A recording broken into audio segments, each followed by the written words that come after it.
Chirayev, Schwarzenbach, et c'est déjà 1-0. Avec un joueur complètement oublié, on n'a pas suivi Schwarzenbach qui a plongé 1-22 et déjà 1-0 pour les Souris.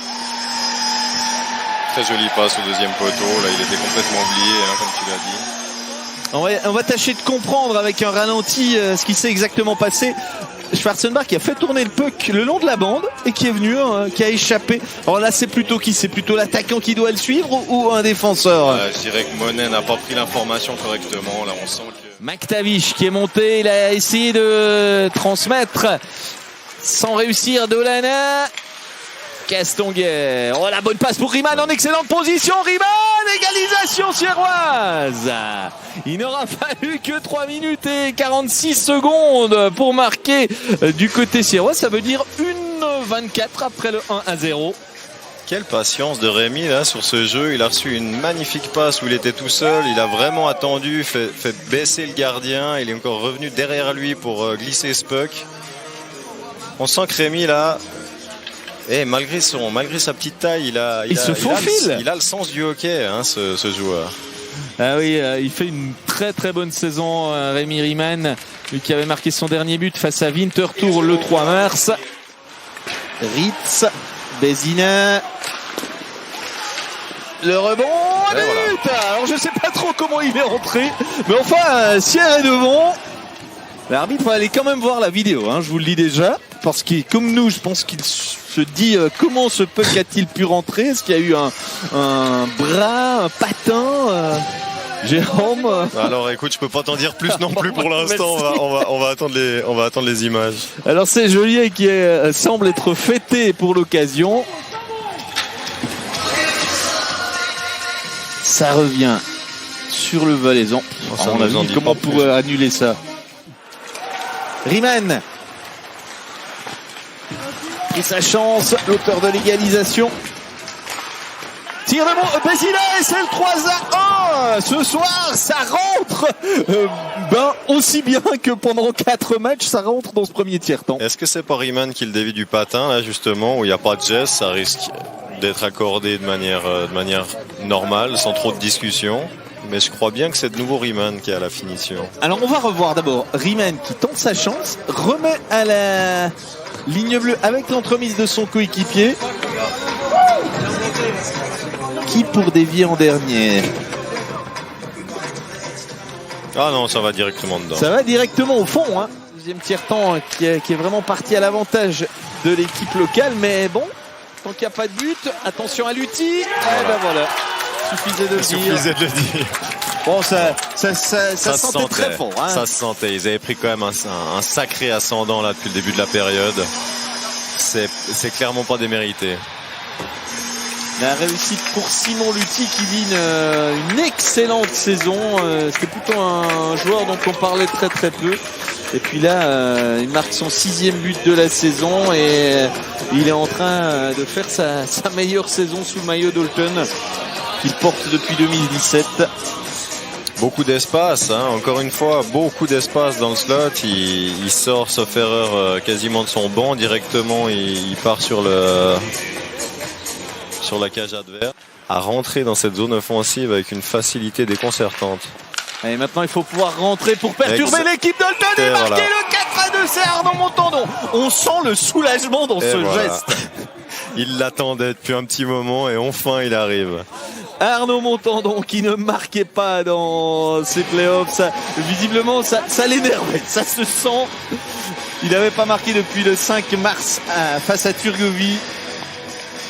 Et quel joli but, une déviation comme ça. Là, je vous garantis que c'est vraiment pas facile à la rediriger où il faut. Un petit peu clubé, mine de rien. Là. Et encore une fois, Sierre qui revient de nouveau à l'achat. Avec un puck perdu encore une fois en défense. Voilà. Et ça coûte très très cher cette perte de puck. C'est Castonguay qui a laissé échapper la rondelle. Et là on a offert un but au Seleroy et c'est Knelson. Ça devait quand même finir par rentrer une fois. C'était pas la première fois que ça leur arrivait. Raymond a quand même été un sacré mur jusqu'à présent. c'est pas vraiment Castonguay qui c'est une petite incompréhension. Incompréhension avec Monet, parce qu'il peut pas faire grand chose, Eric Castonguay, au moment où il voit le puck arriver. On essaie toujours de mettre les gros joueurs offensifs sur ces engagements parce que ça peut très vite découler.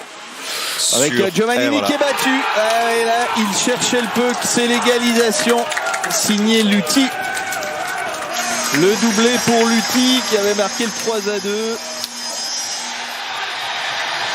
Tout était devenu compliqué depuis quelques minutes. Voilà, on voulait pas trop l'admettre, mais c'était compliqué depuis un petit moment quand même. Hein. C'est pas une grosse surprise qu'ils arrivent à revenir au score.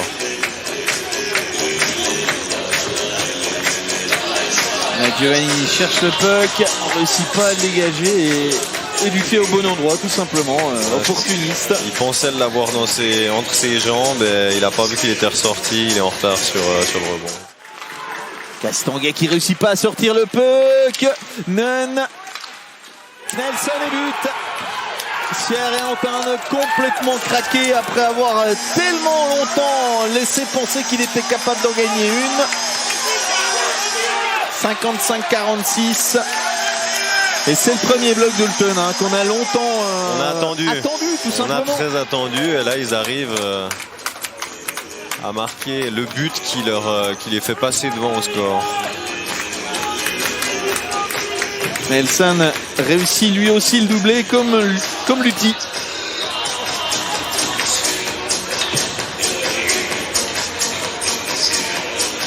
J'ai le sentiment que c'est un Sierrois qui donne le puck. Chargé par Lutti, il oublie le puck. Et c'est fait. Voilà, on est à 6 contre 5. La petite fatte, la reprise de Delana, c'est l'égalisation. Et encore une fois, Matisse réclame une faute sur lui. Mais quel shoot de Delana là-dessus. L'angle était extrêmement fermé. Il le prend sur réception et ça part directement dans le goal. Bon, on va voir la vidéo. On va voir la vidéo. Ce qui n'enlève rien au geste. Et on souhaite pour Sierre que ce soit goal et pour le spectacle aussi. Ouais, mais où y a-t-il une faute là-dessus? Peut-être. Le capitaine Montandon directement dans la main de Knelson. Ils sont 3 là à l'abordage avec le vif argent. Et but. Voilà. Knelson qui propulse Holton en demi-finale. Il a fini par tomber au moment où on l'attendait peut-être le moins, Jérôme. On l'attendait de moins en moins, ouais, c'est vrai. Sierre commençait à ramener de l'offensive. On était un petit peu enthousiaste. On avait ramené notre enthousiasme. Et voilà, il tombe. Mais Sierre n'a vraiment pas à rougir. Ils se sont battus avec leurs armes. Et encore une fois, là, dans la globalité de toute cette saison, ils ont fait des très belles choses. Oui, je crois qu'il faut saluer la saison du HC Sierre, même s'il manque ce petit sucre sur ce quart de finale, au moins arraché un match 5.